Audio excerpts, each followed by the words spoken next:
ज्ञान Ganga coaching center by CID sir. Hello students, आज आप लोग बहुत खुश नजर आ रहे हैं। क्या बात है? मतलब ये कि कल का वीडियो आप लोगों को अच्छी तरह से समझ में आ गया है। चलिए, अच्छी बात है। आज हम लोग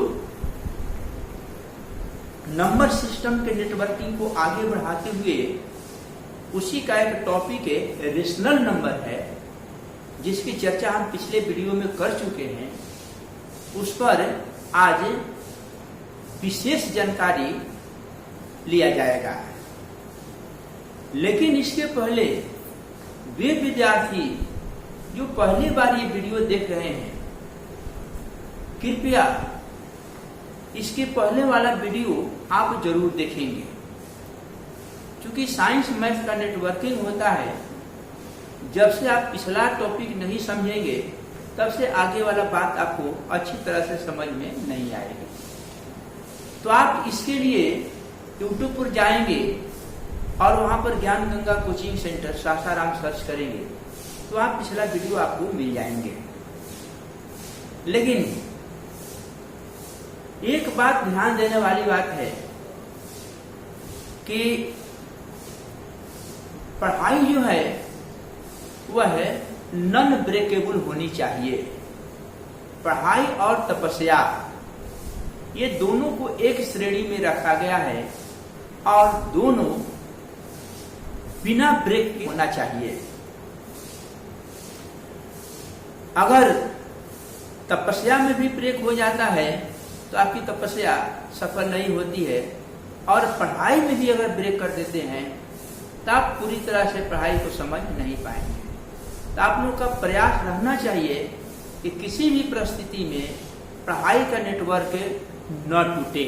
तो चलिए, इस वीडियो को लाइक तथा सब्सक्राइब करते हुए अपने सारे ग्रुपों में शेयर कर दीजिए, ताकि जो दूर दराज के बच्चे हैं उनको भी इस वीडियो का लाभ मिल सके।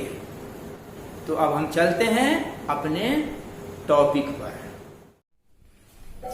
तो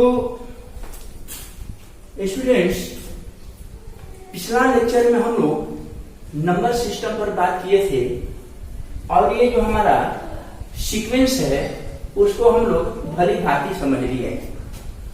अब इस नंबर सिस्टम का एक पार्ट है रेशनल नंबर। इस पर आज हम लोग विस्तार से चर्चा करेंगे। हालांकि इस पर चर्चा पिछला लेक्चर में भी किया गया है। तो इस रेशनल नंबर को समझने के पहले जल्दी से हम लोग एक बार पुनः इंटीजर नंबर की चर्चा कर लेते हैं, जिसको Z द्वारा इंडिकेट किया जाता है। रेशनल नंबर को आपको Q द्वारा इंडिकेट किया जाता है। तो इंटीजर नंबर बिल्कुल वह अंक जिसमें किसी प्रकार का बाटा न हो और किसी प्रकार का रूट न हो, दशमलव न हो, बस सिंपल सी बात है। जिसमें ये सब न हो उसको हम लोग कहते हैं इंटीजर नंबर, चाहे वह प्लस हो, चाहे माइनस हो, चाहे जीरो।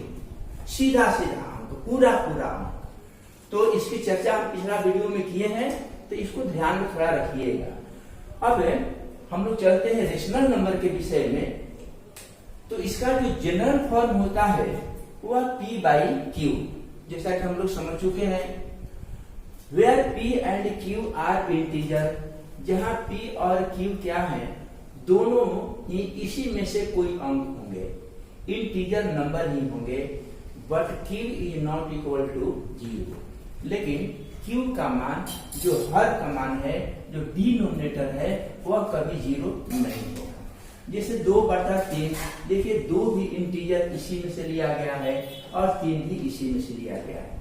तो ये आपका रेशनल नंबर है। लेकिन 3/0 ये रेशनल नंबर नहीं है, क्योंकि इसका डिनोमिनेटर है, जो हर का मान है, वह क्या हो गया है, 0। तो ये सब जो है ये सब रेशनल नंबर है। 2/3 है, 4/5 है, 3/8 है, ये सब रेशनल नंबर है। इस रेशनल नंबर पर बड़ी बात सामने निकल कर क्या आ रही है, क्या इसका कंक्लूजन हमारे सामने आ रहा है, इस पर हम लोग ध्यान देंगे। अब बहुत गहराई से ध्यान दीजिएगा। देखिए पहला कंक्लूजन निकल कर ये आ रहा है कि there are infinite many rational numbers. इस धरती पर रेशनल नंबर की जो संख्या है वह अनंत है। आपका जीवन अंत हो जाएगा लेकिन रेशनल नंबर अंत नहीं होगा। अनंत रेशनल नंबर है, पहला पॉइंट का कहना है। दूसरा बिंदु है कि 0 is a rational number because we can write 0 equal to 0/1। 0 इसमें क्या है, वह भी एक रेशनल नंबर है, क्योंकि 0 के बाटा में भी हम 1 दे करके उसको p/q के रूप में अंश और हर के रूप में कर सकते हैं। बिल्कुल क्लियर हो गया। 0 भी एक रेशनल नंबर है। तीसरी बड़ी बात है कि every integer number is a rational number. जितने भी आप इंटीजर नंबर देख रहे हैं, जितने भी आप सीधे सीधे अंक देख रहे हैं, ये पूरे पूरे अंक देख रहे हैं, ये सारे के सारे रेशनल नंबर हैं। थोड़ा बात आप लोग यहाँ पर कंफ्यूजन पैदा करेगा कि सर रेशनल नंबर का परिभाषा तो बाटा के रूप में होता है, इसमें बाटा कहाँ है कि आप इसको रेशनल नंबर कह रहे हैं? बाटा है, बाटा 1 है। इसमें देखिए एक ऐसा अंक है जो सभी अंकों में धरती की सभी चीजों में शामिल है। जैसे लोग कहते हैं कि भगवान हर जगह है, खंभे में, पंखे में, मार्कर में, मैंने धरती के हर कण में भगवान मौजूद है। उसी तरह से एक भी जो है वह है धरती के लगभग हर कण में, हर वस्तु में मौजूद है। ये कैसे भाई? चलिए इस पर हम थोड़ा चर्चा करते हैं। देखिए एक जो है वह मार्कर में भी शामिल है। कैसे मार्कर में शामिल है? तो 1 गुणा मार्कर बराबर मार्कर। देखिए मार्कर में शामिल है। ये छुपा हुआ रहता है, जब इसकी जरूरत होती है तो सामने आता है, अन्यथा इसके अंदर ये प्रवेश करके छुपा हुआ रहता है। तुम में भी एक शामिल है। तुम गुणा 1 बराबर तुम, मैं गुणा 1 बराबर मैं, राम गुणा 1 बराबर राम, पंखा गुणा 1 बराबर पंखा। मैंने धरती का कोई भी ऐसा चीज नहीं है जिसमें कि एक शामिल नहीं है। हाँ 2 चीज है, ध्यान दीजिएगा। धरती पर 2 ऐसे चीज हैं जिसको एक प्रभावित करता है और वहां पर यह नियम लागू नहीं होता है, और वह है प्लस और माइनस। गुणा भागा में लागू है। देखिए 5 भागा 1 बराबर 5, इसमें भी देखिए 1 शामिल है। अब 5 गुणा 1 बराबर 5, ये दोनों में 1 शामिल है, जरूरत पड़ने पर सामने आता है। लेकिन प्लस और माइनस में 1 शामिल नहीं होता है। प्लस और माइनस को 1 प्रभावित करता है। जैसे 5 + 1 बराबर 6 और 5 घटा 1 बराबर 4। तो प्लस माइनस को छोड़ दिया जाए तो लगभग सभी संख्याओं में 1 शामिल रहता है। तो अभी ये जो बात हो रही थी कि every integer number is a rational number because we written as, इन सबों को बाटा 1 देकर के हम उसको रेशनल नंबर बाटा के फॉर्म में बना सकते हैं। 5 ये इंटीजर नंबर है, बाटा 1 दे दीजिएगा तो क्या हो जाएगा?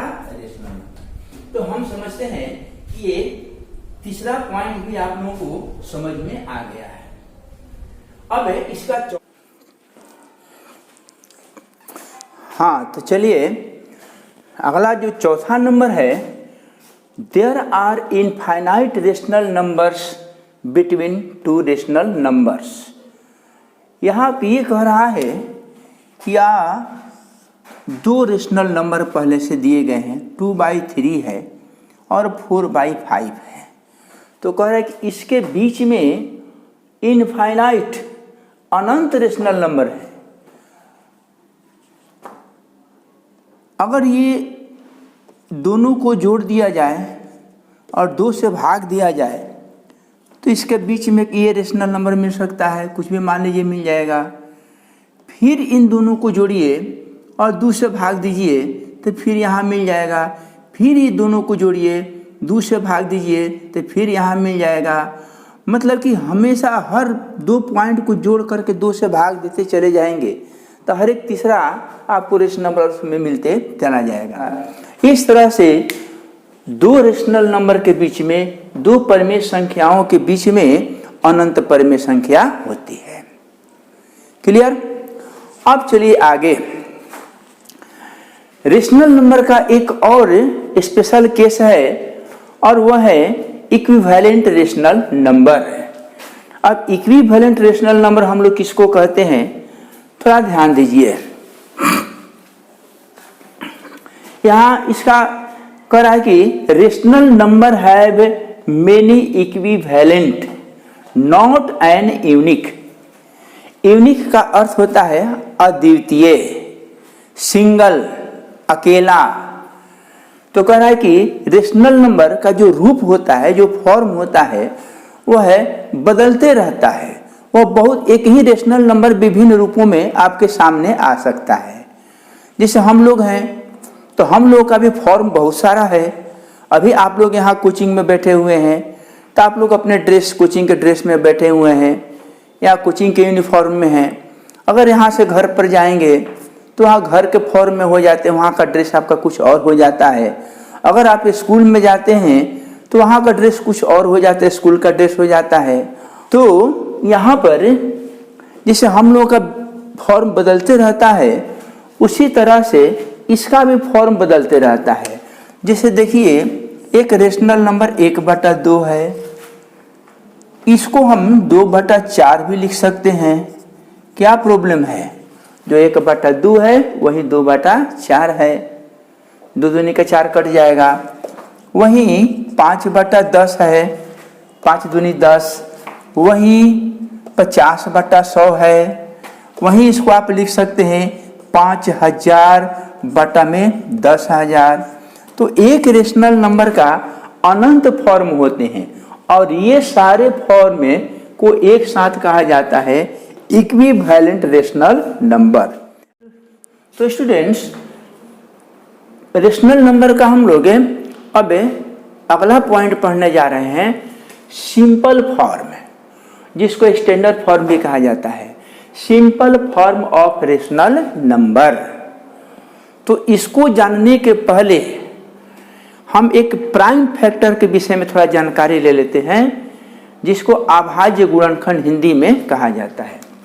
तो अगर आपसे कहा जाए कि 30 का प्राइम फैक्टर बताइए, प्राइम फैक्टर कहा जाता है, जिसको हिंदी में हम लोग कहते हैं अभाज्य गुणनखंड।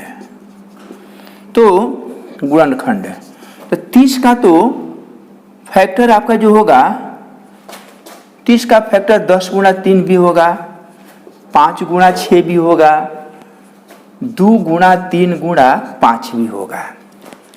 तो 30 का तो 3 प्रकार को फैक्टराइज 3 तरह से कर सकते हैं।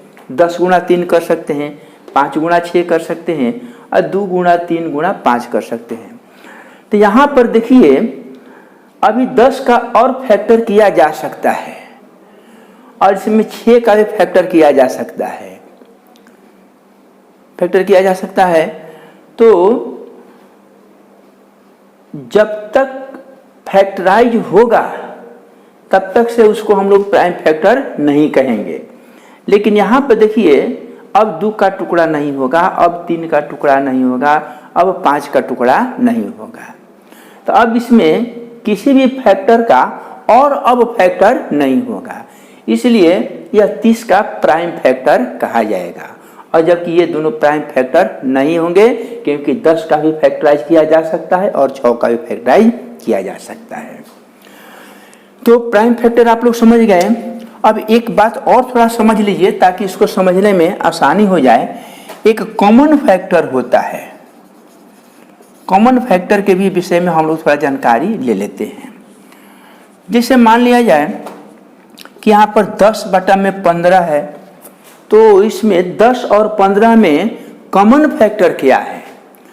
तो वह अंक जो दोनों में शामिल हो, उसके नोमिनेटर एंड डिनोमिनेटर दोनों में शामिल होता है, उस अंक को कहा जाता है कॉमन फैक्टर। तो देखिए 5 इसमें भी है और 5 इसमें भी है, तो यहाँ पर 2 गुणा 5 और 3 गुणा 5, तो देखिए 5 अंश और हर दोनों में है, इसलिए 5 को कहा जाएगा कॉमन फैक्टर। समझ में आ गया?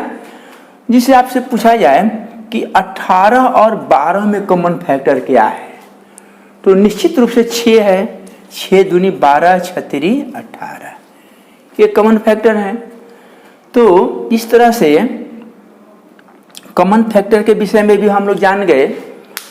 अब ये दोनों जानने के बाद में इसका स्टैंडर्ड फॉर्म हम बिल्कुल आसानी से समझ लेंगे। अब देखिए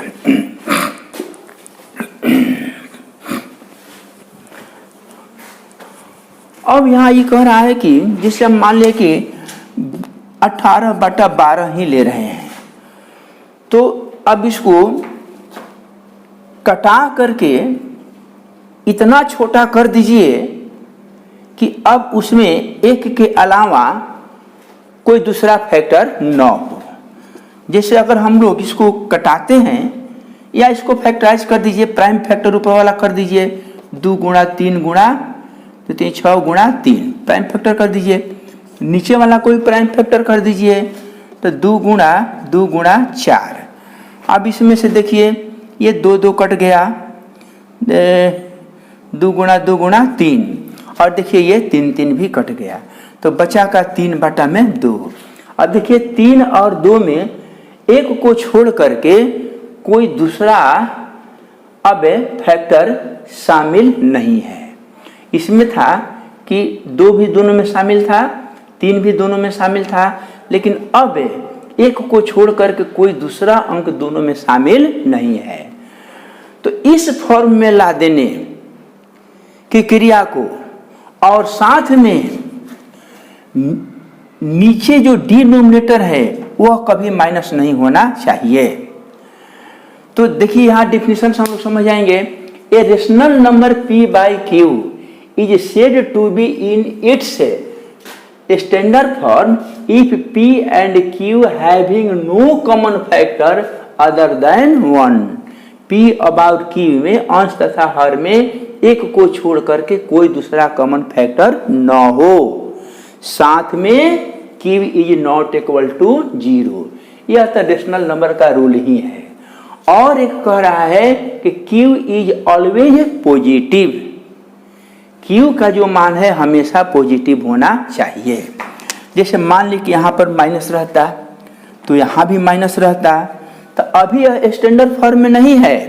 अब इसको ये माइनस को ऊपर करना पड़ेगा। तो ऊपर हम लोग कैसे करेंगे? तो 3 गुणा -1 ऊपर नीचे अंश और हर में नोमिनेटर डिनोमिनेटर में माइनस ले हम गुणा कर देंगे। तो माइनस ले गुणा कर देंगे तो ये हो जाएगा -3 और ये हो जाएगा 2। अब ये जो है 18/-12 का स्टैंडर्ड फॉर्म हो गया। आप बिल्कुल इसका क्लियर कंसेप्ट समझ लीजिए। अंश तथा हर में नोमिनेटर एंड डिनोमिनेटर में एक के अलावा कोई दूसरा कॉमन फैक्टर नहीं होना चाहिए, और साथ में डिनोमिनेटर कभी नेगेटिव नहीं होना चाहिए।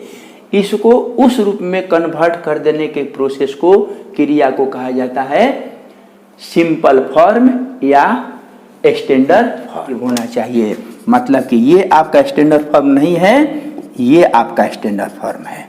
तो नीचे के माइनस को ऊपर ले जाने के लिए आप अंश और हर में माइनस ले गुणा कर देंगे, तो नीचे वाला ये प्लस हो जाएगा, ऊपर वाला माइनस हो जाएगा। इस तरह से 18/-12 का स्टैंडर्ड फॉर्म -3/2 हुआ। 33/-44 के स्टैंडर्ड फॉर्म, इसको हम फैक्टराइज कर दिए, कॉमन फैक्टर को कटा दिए और ये माइनस को ऊपर ले दिए तो 33/-44 का ये हो जाएगा स्टैंडर्ड फॉर्म। तो चलिए हम लोग रेशनल नंबर के स्टैंडर्ड फॉर्म भी जान गए। अब नेक्स्ट जो हमारा टॉपिक होगा वह होगा types of rational number. Types of rational number.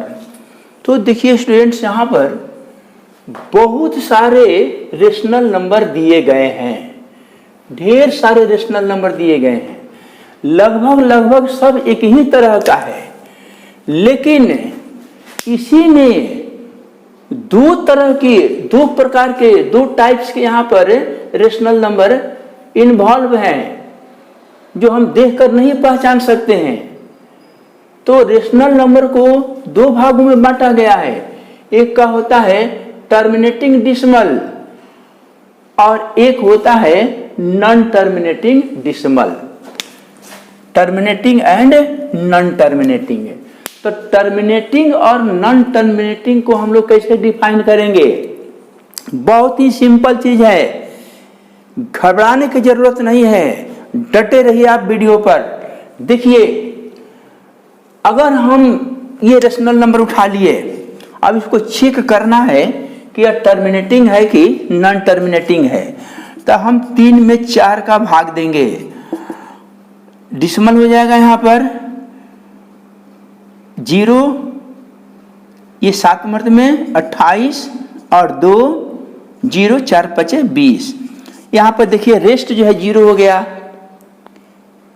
भाग देने पर इसका शेष क्या हो गया? 0 हो गया। लेकिन यहीं अगर हम 10/3 का भाग देते हैं, 10 में 3 का भाग देते हैं तो तितिरी का 9 और फिर 1 बचेगा 0.0, तितिरी का 9, फिर 1 होगा, फिर 0.0, तितिरी का 9, फिर 1 होगा, फिर तितिरी। इस तरह से आगे में ये बढ़ते जाएगा। ये जीवन भर भाग देते रहिएगा, ये कभी 0 होने वाला नहीं है। बस यहीं से निकलता है टर्मिनेटिंग एंड नॉन टर्मिनेटिंग का कंसेप्ट है। अगर भाग देने पर रेस्ट आपका 0 हो गया, शेषफल आपका 0 हो जाएगा, तो वह कहलाता है terminating decimal form of rational number. अगर भाग देने पर 0 नहीं हुआ तो वह कहलाता है नॉन टर्मिनेटिंग डिसिमल फॉर्म। देखिए यहाँ पर लिख दिए हैं रेस्ट इज इक्वल टू 0। जिसका रेस्ट भाग देने पर शेषफल 0 हो जाए उसको कहा जाएगा टर्मिनेटिंग। इसको हम थोड़ा सा डिफाइन कर दिए हैं। और यहाँ पर हो जाएगा यदि rest is not equal to 0, अगर शेषफल 0 न हो तो उसको कहा जाता है नॉन टर्मिनेटिंग। अब यहाँ पर एक और बात सामने आती है कि क्या सर हमेशा चेक करने के लिए, जांचने के लिए भाग ही देना पड़ेगा? भाग देने के बाद ही पता चलेगा कि कौन टर्मिनेटिंग है और कौन नॉन टर्मिनेटिंग है? तो नहीं, एक शॉर्टकट तरीका भी है जिसके माध्यम से हम लोग पहचान लेंगे, बिना भाग दिए हुए हम पहचान लेंगे कि इसमें कौन टर्मिनेटिंग है और कौन नॉन टर्मिनेटिंग है, बिना भाग दिए हुए। तो इसमें हम देखिए दूसरा पॉइंट यहाँ पर जो दिए हैं, यहाँ एक ये देखिए, यहाँ कह रहा है कि प्राइम फैक्टर ऑफ डिनोमिनेटर, हर का अभाज्य गुणनखंड में, हर का अभाज्य गुणनखंड में क्या होना चाहिए? 2 या 5 या 2 एंड 5।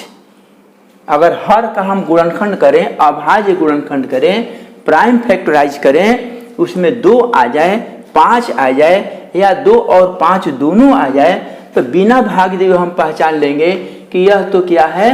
टर्मिनेटिंग है। जैसे हम लोग देखते हैं 13/10 को पहचानना है कि यह टर्मिनेटिंग रेशनल नंबर है कि नॉन टर्मिनेटिंग रेशनल नंबर है। बिल्कुल आसान चीज, बिल्कुल आसान तरीका है। आप यहाँ पर डिनोमिनेटर को ले लीजिए और इसका प्राइम फैक्टराइज कीजिए। प्राइम फैक्टराइज अभी आप लोगों को बताया गया है, इसको 2 गुणा 5, तो इसके प्राइम फैक्टर हो गया ये। अब इसके किसी भी नंबर का फैक्टर नहीं किया जा सकता है। इस प्राइम फैक्टर में सिर्फ 2 आ जाए या सिर्फ 5 आ जाए या दोनों आ जाए तो ये कहा जाएगा कि यह जो रेशनल नंबर है वह टर्मिनेटिंग है। तो बिना भाग दिए हुए देखिए इसके प्राइम फैक्टर में आ गया 2 और 5, इसलिए यह क्या हो जाएगा, टर्मिनेटिंग हो जाएगा। एक और हम देखते हैं 1/8, बिना भाग दिए आपको पहचानना है कि टर्मिनेटिंग है कि नॉन टर्मिनेटिंग है। तो 8 का प्राइम फैक्टर निकालिए, 2 गुणा 2 गुणा 2। देखिए इसके प्राइम फैक्टर में सिर्फ 2 आया है, तो ये क्या होगा, ये टर्मिनेटिंग होगा। इसका भाग देने पर निश्चित रूप से शेष क्या हो जाएगा, 0 हो जाएगा। अब 3/125 आ जाए और पूछा जाए कि भाई बताइए कि यह टर्मिनेटिंग होगा कि नहीं टर्मिनेटिंग होगा, तो भाग देने में तो लंबा प्रक्रिया हो जाएगी, बहुत लंबा समय लगेगा। कुछ नहीं, इसके डिनोमिनेटर को उठाइए और फैक्टराइज कर दीजिए, 5 गुणा 5 गुणा 5। देखिए इसके प्राइम फैक्टर में सिर्फ 5 आ रहा है। अभी क्या हो जाएगा, आपको हो जाएगा टर्मिनेटिंग डिसिमल फॉर्म हो जाएगा। तो आप निश्चित रूप से हमारी बात को समझ गए होंगे। इसमें 2 प्रकार के रेशनल नंबर शामिल हैं, एक है टर्मिनेटिंग और एक है नॉन टर्मिनेटिंग।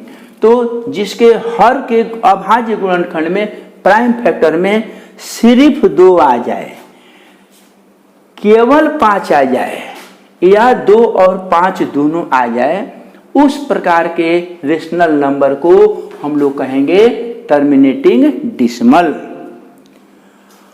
और जिसमें ये दोनों के अलावे कोई तीसरा अंक प्रवेश कर जाता है तो उसको कहा जाता है नॉन टर्मिनेटिंग डिसिमल। जैसे देखिए अब हम यहां से उठा रहे हैं 5/30। अगर ये पूछा जाए कि ये टर्मिनेटिंग है कि नॉन टर्मिनेटिंग है, तो 30 में का हम प्राइम फैक्टराइज कर देंगे, तो हो जाएगा 2 गुणा 3 गुणा 5। नहीं, ये नहीं होगा, क्योंकि 2 और 5 के अलावा ये क्या हो गया, एक 3 हो गया है। तो प्राइम फैक्टर में, हर के प्राइम फैक्टर में सिर्फ 2 और 5 होना चाहिए। 2 और 5 के अलावा कोई तीसरा अंक उसमें घुस गया तो वह क्या कहाँ चला जाएगा, नॉन टर्मिनेटिंग में चला जाएगा, और उसका भाग देने पर कभी भी 0 नहीं होगा। तो बात हमारी आप लोग बिल्कुल समझ गए होंगे।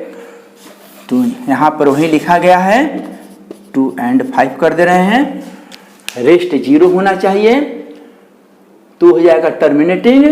ये डिफिनीशन हो गया इतना, आई कंडीशन हो गया। ये डिफिनीशन और ये कंडीशन, ये डिफिनीशन और ये कंडीशन। अगर भाग देने पर रेस्ट 0 हो जाए तो क्या हो जाएगा, वह टर्मिनेटिंग डिसिमल। अगर रेस्ट 0 ना हो तो हो जाएगा नॉन टर्मिनेटिंग। अब कंडीशन क्या है कि अगर डिनोमिनेटर का प्राइम फैक्टर किया जाए, उसमें 2 या 5 या दोनों आ जाए तो हो जाएगा टर्मिनेटिंग। अब यहाँ पर नॉन टर्मिनेटिंग भी 2 भागों में बंट जाता है। अब यहाँ नॉन टर्मिनेटिंग भी 2 भागों में बंट जाएगा। एक नॉन टर्मिनेटिंग होता है recurring, non terminating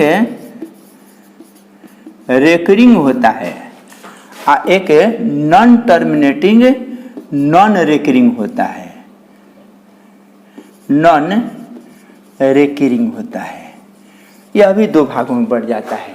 non terminating 2 भागों में, नॉन टर्मिनेटिंग रेकरिंग और नॉन टर्मिनेटिंग नॉन रेकरिंग। देखिए अब हम थोड़ा ध्यान देते हैं कि अगर जैसे 8/3 है, इसको हमको चेंज करना है, तो यहाँ पर हम अगर भाग दे रहे हैं तो 3 दूनी 6 हो जाएगा, फिर 2 हो जाएगा, फिर यहाँ 0.0, 3 6 18, फिर 2 हो जाएगा, फिर यहाँ पर 3 6 18, फिर यहाँ पर 2 हो जाएगा। माने वही अंक बार बार आने लगे, 6 6 6 6 6, यही अंक बार बार, ये टर्मिनेट हो रहा है, बार बार आ रहा है, तो इसको कहा जाता है क्या, टर्मिनेटिंग रेकरिंग कहा जाता है, नॉन टर्मिनेटिंग रेकरिंग कहा जाता है, जिसको हम लोग शॉर्टकट में 8/3 को लिख सकते हैं 2.6 से, और ये बार बार लिखने के बदले ऊपर एक बार दे दिया जाता है, या इसको हम लोग डॉट भी दे देते हैं। ये दोनों में से आप कोई भी दे सकते हैं, बार भी दे सकते हैं और डॉट भी दे सकते हैं। तो अगर भाग देने के बाद में वही अंक बार बार आने लगे तो उसको हम लोग कहते हैं कि अब बार बार रिकरिंग हो रहा है, रिपीट हो रहा है। जैसे ये सब है नॉन टर्मिनेटिंग रिकरिंग कहे जाएंगे। इसमें अंक जो है वो रिपीटेशन करेंगे। 5/30 है और 3/7 है। कुछ ऐसे भी अंक होते हैं जो बार बार रिपीट करेंगे। मान लीजिए कोई अंक में भाग दिए 3.2.35 इस तरह से 3-5 रिकरिंग करेगा तो हम क्या करेंगे 3-5 पर ऐसे बार दे देंगे या 2.35 पर दोनों पर हम डॉट दे देंगे। मतलब 3-5 क्या कर रहा है, रिकरिंग कर रहा है। तो ये दोनों बातें भी आप लोगों को समझ में आ गया होगा। ये टाइप्स ऑफ रेशनल नंबर है, टर्मिनेटिंग एंड नॉन टर्मिनेटिंग। दो प्रकार का, non terminating recurring and non terminating non recurring. तो इसमें तो नॉन टर्मिनेटिंग रेकरिंग के अंतर्गत जो फैक्टर आते हैं जिसके डिनोमिनेटर में 2 या 5 के अलावा कोई दूसरा अंक प्रवेश करे, और नॉन टर्मिनेटिंग नॉन रेकरिंग में सब स्क्वायर रूट वाला लगभग इसमें आ जाता है। √3 हो गया, ये हो गया है ना, ये √5 हो गया। तो ये है आपका concept types of rational number का। अब कल का टॉपिक तो और ही जबरदस्त होगा, जो अगला वीडियो हमारा बनेगा उसमें हम लोग जो पढ़ेंगे वह फ्रैक्शन नंबर के विषय में पढ़ेंगे। देखिए बहुत ही शानदार इसका नेटवर्किंग है। फ्रैक्शन नंबर जो आप लोग जानते हैं, नाम सुने होंगे, उसकी पैदाइशी कहाँ से हुई है, उसकी उत्पत्ति कहाँ से हुई है, इसके विषय में हम लोग अंदर से ऑपरेशन करेंगे, चीर फाड़ करेंगे और जानेंगे कि फ्रैक्शन नंबर क्या है। ओके, तो इस वीडियो को भी पॉज करके आप लोग चाहेंगे तो इसको नोट कर सकते हैं। Thank you.